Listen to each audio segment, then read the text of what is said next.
Talk about AI. Good, bad, we like it? I think we like it and we don't like it. I think Nuanced. it's still a little bit of a love-hate relationship. I think that everybody in business is charged with trying to figure out how to do things faster, cheaper, better. And I think technology has overall enabled people to do things certainly faster and cheaper over time. We can debate whether it's better or not, but Right. And I'm sure we will. I'm sure we will. You should see us. Oh my God. But we will. We're going to see. As AI continues to deploy, we're going to see people apply it first to the things that are sort of like what people will view as lower stakes, and they're going to apply it to try to save money, to try to save time, Right. Make processes that are very labor intensive more efficient. Can you give some examples? Yeah, I mean, I think that with visual effects, I think that there's work being done now with AI where something that maybe would take weeks to do can now take a week or two to do. There are fixing of like audio blips. When something's being recorded, where you used to have people come back into the studio and re-record dialogue or things like that, where now they're able to use AI to fix those momentary blips like that.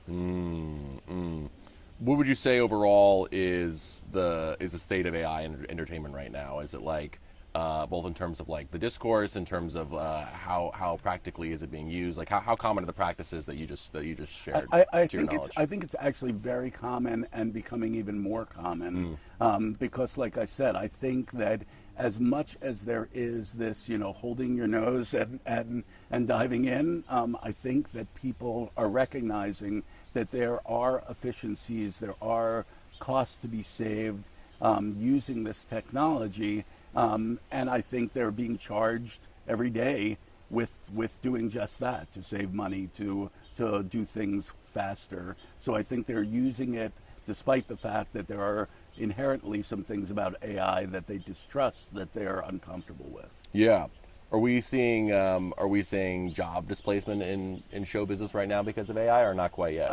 I don't know that we're seeing it quite yet. I think that we are looking at people experimenting, and I think that certainly there are probably. That's how it starts. Well, yeah, well, absolutely. I mean, Pause. We got a mosquito right here. I do. Whack that cookie. Did I get it? Yep. And we're shooting outside.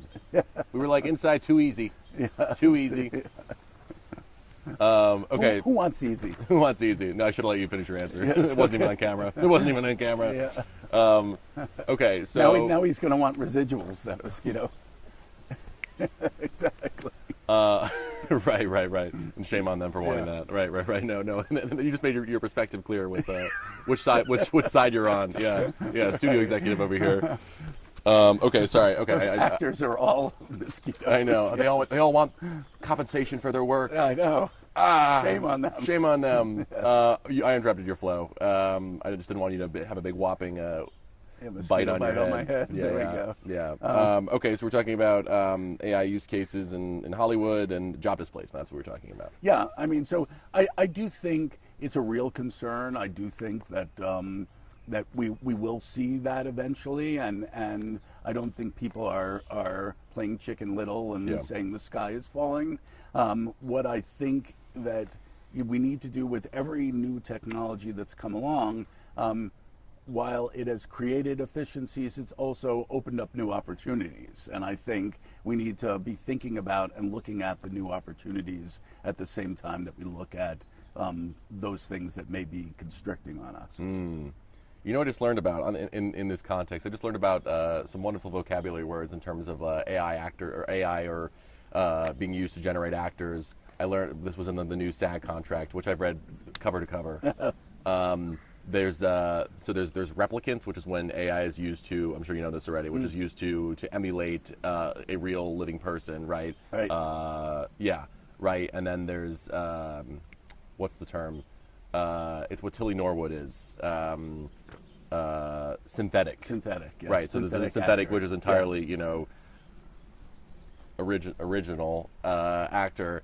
completely generated by AI versus replicants. Yeah. I'm like, how crazy we're using those sci-fi terms are real. I know. How kooky is that? I know. I know. Didn't think we'd live to see the day. Yes, yes. It's Cars are flying. they are. How crazy is that? Soon. Should we be worried about Tilly Norwood? I think that that we should, and I think that certainly the unions have taken a very hard stance on that. That I believe that there are things that actors bring to performance that machines cannot do. I mean, I think that what we're going to see it come down to, that there are some fully made AI made films that are coming to market either later this year or early next year, and with AI performers, etc.